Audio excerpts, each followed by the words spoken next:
Why, Nvidia?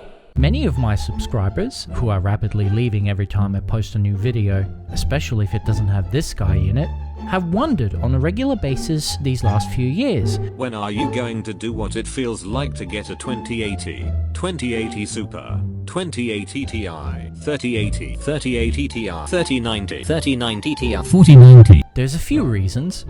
One, I don't have as much disposable income as I used to. Back in 2016, I built my dream PC the way I wanted it, and honestly, it's been running great ever since, without me ever really needing to upgrade it much beyond that. But that was a time when I wasn't paying rent and other expenses were basically nil, so spending $12.99 wasn't a big deal. The second reason is, I bought a car, and then I crashed it, and then I bought another one. Long story, I'll tell it some other time.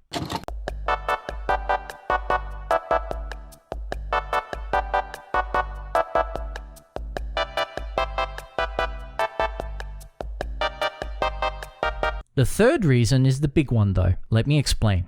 For the last 3 generations of GPU launchers, Nvidia has been copying its homework from Intel's marketing playbook, and I am really sick of it. Let's begin from where I believe this all started to really go wrong, the unveiling of the RTX branding. Gone was the GTX label, nowhere to be found.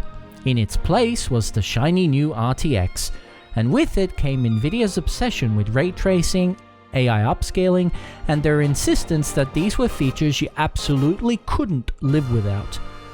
Rasterization performance was thrown out the window as if every game before Battlefield just stopped existing, and graphs started to look painfully skewed. Nvidia's marketing has always been bullshit in some form or another, but ever since RTX became a thing, said bullshit has really stopped flying under the radar.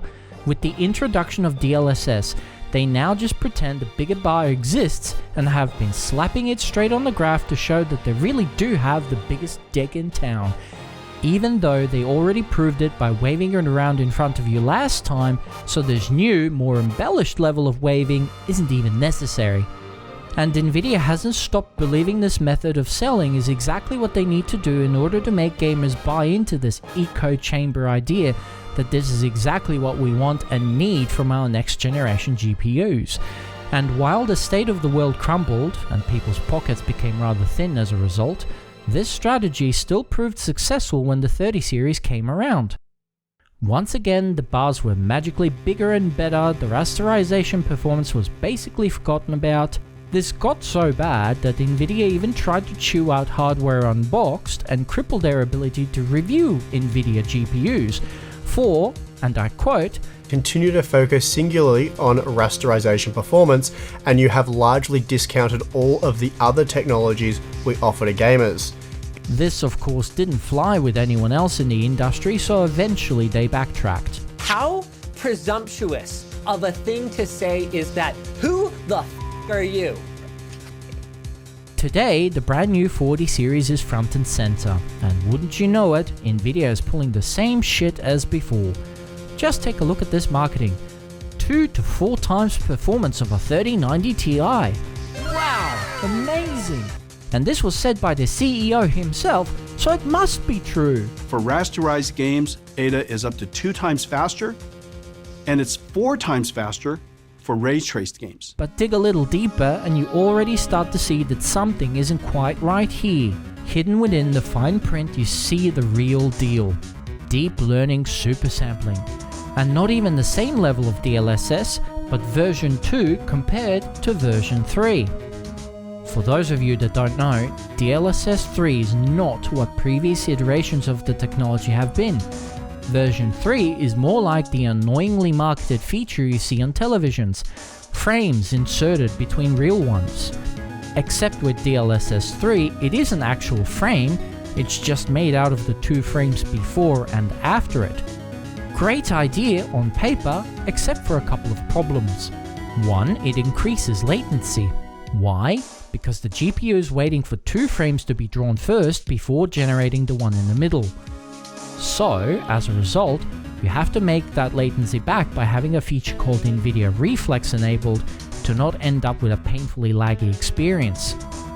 Second, because it doesn't know what exists behind objects, whenever it has to make up new information to fill in the blanks, it fails miserably. Long story short, just like how this stuff is turned off by TV owners like myself, gamers will also want to turn this off for most games they're playing, except for a few exceptions where the visuals are worth the extra lag. For the rest of us, we will be just fine to stick with DLSS 2 or plain rasterization, and that's where graphs like these really piss me off. Looks like a normal chart, right? Wrong. This again compares DLSS 2 with DLSS 3, fake frames versus real ones. Since these data points are impossible to be objectively compared to one another, let's just get rid of the bullshit numbers entirely and focus on the ones that can be. There, that's better. But now there's a new problem, the 4080 12GB. Because Nvidia is using RTX, they thought they could get away with pretending this card is something it isn't. So let's correct this as well. And since it's in the wrong spot now, let's move it where it belongs. Some people might even go as far as to say that because of the memory interface speed, we should correct this one more time. So, oh wait, Nvidia announced they're unlaunching this card. Oh wait, now it's back again, with a new name. So, this is the reality that Nvidia has been trying their hardest to pretend doesn't exist, going as far as to manipulate the market to ensure it all lines up exactly how they want it to. What he's basically saying here is that they are not going to sell as much product direct into the market, that way they can keep the prices where they are. And you know what? I'm not okay with that. Bad enough that they already made EVGA quit because of how they treat their board partners and directly compete with them, practically cannibalizing them out of the market. I'm not okay with a big corporation lying through their teeth while laughing all the way to the bank on ridiculous profit margins. Frankly, I hope that the crypto market crash really hurts their bottom line so they remember who their real customers are. Even though I have a significant amount of Doge that's now worth basically nothing again. Elon, please pump my money up again so I can afford a home, or at least a bottle of burnt hair. So that's why I haven't bought any of these cards. And I probably won't buy 4000 series either, unless there is a significant correction to the pricing and business practices. I'm still happy with my GTX 1080 that I bought back in 2016, and when it eventually dies, I'll probably buy a picture frame and bolt it to it as a reminder of how good that GPU has been to me, both in monetary as well as sentimental value. Thanks for watching, I'll see you next time. And don't get me started on how Intel has behaved over the last couple of years.